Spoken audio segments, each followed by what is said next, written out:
কলকাতা পুলিশের তদন্ত নিয়ে কোনো মন্তব্য না করলেও এফআইআর যে দেরিতে হয়েছে সেটা বুঝিয়ে দিলেন সুপ্রিম কোর্টের প্রধান বিচারপতি। ময়না তদন্তের সময় যে চালান দেওয়া হয় সেটা কোথায়, এই প্রশ্ন তোলেন বিচারপতি ডিওয়াই চন্দ্রচূড়। সিবিআই এর থেকে ফের স্ট্যাটাস রিপোর্ট চেয়েছে শীর্ষ আদালত। 17 সেপ্টেম্বর পরবর্তী শুনানি, সেদিনই স্ট্যাটাস রিপোর্ট জমা দিতে বলা হয়েছে সিবিআই কে।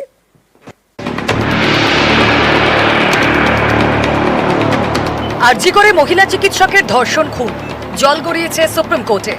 সোমবার এই মামলার শুনানিতে প্রধান বিচারপতি ডিওয়াই চন্দ্রচূড় বুঝিয়ে দেন এফআইআর এর দেরি হয়েছে। তিনি বলেন, সকাল 9:30টায় দেহ উদ্ধার হলো আর রাত 11:30টায় এফআইআর হলো অন্তত 14 ঘন্টা পরে। There's a delay of almost 14 hours in recording the first information report. It's very clear that there's a delay of about 14 hours. At least 14 hours. 14 hours.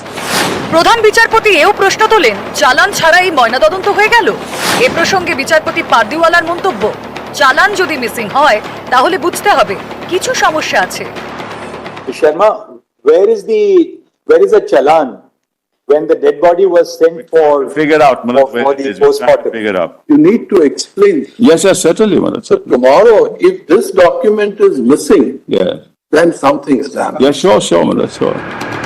এদিন শুনানিতে ময়নাতদন্ত নিয়ে প্রশ্ন তোলেন জনস্বার্থ মামলাকারীর আইনজীবী Firoz Edulji.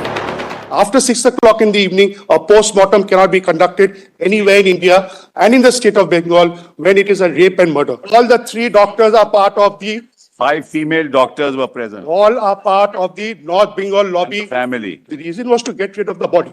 The sample had to be preserved at 4 degrees centigrade. These 3 doctors purposely did not preserve it at 4 degrees centigrade. Now that sample might be contaminated. But the body was found, the legs were found at a 90-degree angle. Now 90-degree angle cannot take place without the hips being broken. I want to kindly see in the post-mortem report whether the X-ray plates have been handed over to the CBI. মহিলা চিকিৎসকের ধর্ষণ খুনের তদন্ত শুরু করে Kolkata police. পরে কলকাতা হাইকোর্টের নির্দেশে সেই তদন্তভার পায় সিবিআই। এদিন শুনানিতে সলিসিটর জেনারেল তুষার মেহতা বলেন, রাজ্যের তদন্ত রিপোর্ট সিবিআই কে দেওয়া হয়নি, অনেক কিছু লুকোনো হয়েছে। নিহতের পরিবারকে কখন দেহ দেওয়া হয় সেই তথ্য সিবিআই কে জানানো হয়নি। তখন প্রধান বিচারপতি জানতে চান, ময়নাতদন্তের জন্য দেহ হস্তান্তরের সময় যে চালান দেওয়া হয় সেটা কোথায়। এই চালানটি প্রয়োজনীয়, কারণ দেহের সঙ্গে আর কি কি ছিল তার উল্লেখ চালানে থাকে। সলিসিটর জেনারেল তুষার মেহতা বলেন, সিবিআই এর কাছে যে ফাইল দেওয়া হয় সেখানে চালান নেই। প্রধান বিচারপতি প্রশ্ন করেন, তাহলে চালান ছাড়াই ময়নাতদন্ত হয়ে গেল? বিচারপতি জেবি পারদিওয়ালা তখন বলেন, চালান যদি মিসিং হয় তাহলে বুঝতে হবে কিছু সমস্যা আছে।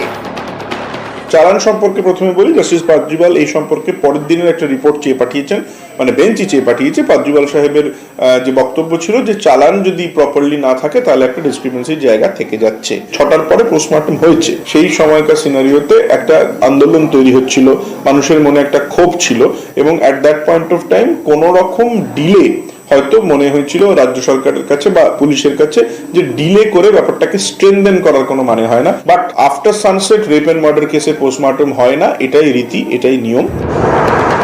এদিন শীর্ষ আদালতে আরজি করের তদন্তের স্ট্যাটাস রিপোর্ট দেয় সিবিআই। সুপ্রিম কোর্টের বক্তব্য, স্ট্যাটাস রিপোর্ট দেখে বোঝা যাচ্ছে যে তদন্ত এগোচ্ছে।